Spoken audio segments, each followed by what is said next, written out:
Tuta ang Supreme Court, tuta ng mga Duterte. Ferdinand Topacio, yung idol ko, nandiyan na, katabi ko. Kasama ko din si Atty. Rolex Supico at lahat po ng mga concerned lawyers. Mag-file po tayo ngayon ng petition for indirect contempt against Congressman Percival Sendanya. Second, Professor Richard Hidarian at yung best friend, I repeat, yung best friend ni Atty. Topacio, si Secretary Larry Gadon. Yes! Larry Gadon! Asulun! Larry Gadon! Asulun! Sila nagsabi nun ha, hindi ako. Ang gawas po natin, for example, kay Percival Sendanya, sinabihan niya Supreme Court na supreme cuddler ng mga corrupt ng mga opisyales. Second, itong si Richard Hidarian, nag-post sa Facebook and sa Twitter niya na lahat daw ng mga justices ng Supreme Court appointee ng mga Duterte, therefore hindi independent ang Supreme Court.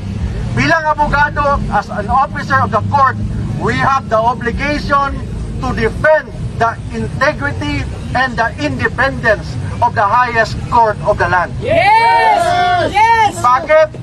Kasi kung wala ng credibility ang Supreme Court, wala ng matirang hustisya sa Pilipinas. That's why, as lawyers and as a Filipino, we have the obligation to defend the independence and the impartiality of the Philippine Supreme Court. Yun ang gagawin po natin ngayon. After this, pupunta na ako sa loob, mag-file na po tayo ng petition. Sir, can we just get your reaction? Nakarating na po kay Secretary Larry Gadon na kayo po ay nag-file nga po ng contempt petition against him. Ang sabi po niya ngayon, china-challenge daw po niya kayo sa isang song and dance competition for charity. Ano po ang reaction niyo po dito? Kakasa po ba kayo? He is mentally deranged. That's my reaction. Pero kayo, sir, kayo po hinahamon niya, sir. Alam niyo po, kaibigan ko yung si Atty. Gadon. In fact, lagi kami nagko-concert yan. But kasamang Larry, I'm sorry, but this is no laughing matter. I am an officer of the court and as such, isang katungkulan ko na ipagtanggol ang karangalan at reputasyon ng ating kataas-taasang hukuman. So, I'm sorry. I hope we can still be friends. Sa akin, this is nothing personal. This is part of my duties as an officer of the court. I had to do this. I hope you understand. Alam ko na kung ikaw ay abogado pa rin hanggang ngayon at ako ang gumawa nito, if the situation were reversed, you would have done the same thing. Pero kung gusto mo magkantahan, wala pong problema sa atin. Passion natin yan, kasamang Larry. Pero sir, ano po ba specifically yung ginawa niya para nga po mawaran ito nga pong petition for contempt from you? Sapagkat sinabi niya 3 beses sa kanyang panayam, ang Korte Suprema ay tuta ng mga Duterte. Siningil out pa niya ang punong mahistrado ng kataas-taasang hukuman. At 3 beses niya sinabi, I was scandalized to be candid sapagkat bagamat meron tayong freedom of expression and sometimes I have also criticized some decisions of the court, there should be boundaries. Pagka gano'n na pong masyadong vitriolic na at vituperative, masyadong maangas na at libelous na po yun hindi po natin maaaring palampasin. So, kinalulungkot ko kasamang Larry, I really had to do this. It is with a heavy heart actually that I do this. Kaya lang, masyado ng scandalous yung pagkasabi. Atty. Topacio, bakit kailangan pong magkaroon ng panawagan ngayon ng taong bayan na idulog sa Korte Suprema ang pagdidisiplina dito sa mga walang galang sa naging desisyon ng Korte Suprema? Gaano kahalaga ito sa interes ng ating bayan sa tinatawag po ninyong rule of law? Unang-una po bilang isang officer of the court, sapagkat lahat po ng miyembro ng Philippine Bar, mga abogado, ay mga officers of the court.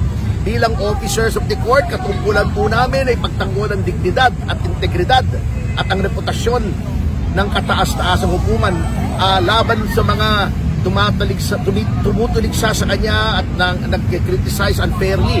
Alam niyo po, hindi naman po masamang umuna. May freedom of expression po tayo na garantisado ng ating Bill of Rights. Ngunit, hindi po ibig sabihin may freedom ka, it is unbridled freedom. Lahat po ay may hangganan kapag yan po ay nagko-cross na ng line between legitimate criticism and personalities, insult, scurrilous libel, yung paninirampuri na katulad ng sinasabing kaya daw nanalo puro appointee ni Duterte. Yung hindi nga appointee ni Duterte nakisama. Ganoon katindi ang pagkakamali ng Kamara na kahit yung ka-appoint lang ni Pangulong Marcos ay kumampi sa majority ng Supreme Court. Correct. Yung appointee ni Pangulong Benigno Aquino Duterte na siyang Senior Associate Justice at noong ginawa yung desisyon ay Acting Chief Justice. Yun ang unang-una, siya yung ponente. Yung mga nagsasabi ng mga ganito, ganoon laban sa Korte Suprema, they do not know how the court works. Uta ng mga Duterte. Hindi na natin malana dahil sobrang delay na yan eh. Tsaka yung mga reasons nila like Sara daw was denied due process. Anong denied due process pinagsasabi mo? Ilang beses nag-hearing dito? Ilang beses siyang nag-appear? Ilang beses siyang ayaw pumunta? Ilang beses tinatawag yung mga officials yan? Absence of due process pa rin yan? Anong absence of due process? Pangalawa, yung kaso, hindi daw pwede itawid sa 19th Congress to 20th Congress. Anong dahilan? Isang kaso lang naman mo. Dahil kasi, you need to tell me anong isang case na i-file sa LTC, na-elevate sa RTC, na-elevate sa Court of Appeals, na-elevate sa Supreme Court. You mean to tell me that there are 4 cases? Hindi, iisa lang yun. Tumawid lang kasi may mga steps na sinusunod. Saka sinasabi, wala rin due process. Exactly, yung na nga Senate hearing, yun na nga yung magbibigay ng due process because that is precisely the trial. So, yung pinagsasabi ng Supreme Court, talaga lang kasi maka-Duterte sila. Huwag na tayo magpaligoy-ligoy pa. Ang Supreme Court, puta ng mga Duterte. You know, the stance of Malacanang is that they respect the decision, although they disagree with it. The stance of the House is that they plan on filing an MR. As per the spokesperson, again, I'm not part of the legal team, so I'm not handling that issue. But I think at this point in time, that is as far as we can sort of surmise as to what people's opinions are, and then in the next few weeks we can see where the cards fall. Again, I understand that this is an important issue for our kababayan. Nakikita naman natin ang mga survey na ang daming mga tao na sa kanilang isip ay kailangan humarap ang ating Vice Presidente bilang sa isang impeachment court. But of course, we must respect the decision of the Supreme Court. So wala naman tayong nasayang na mga effort from the lower house? Well, I wouldn't call it wasted effort. We were carrying out our constitutional duty. So there was no waste there, and we were just doing our jobs. And like I said, let's see what happens in the next few weeks. Let's see what the developments are.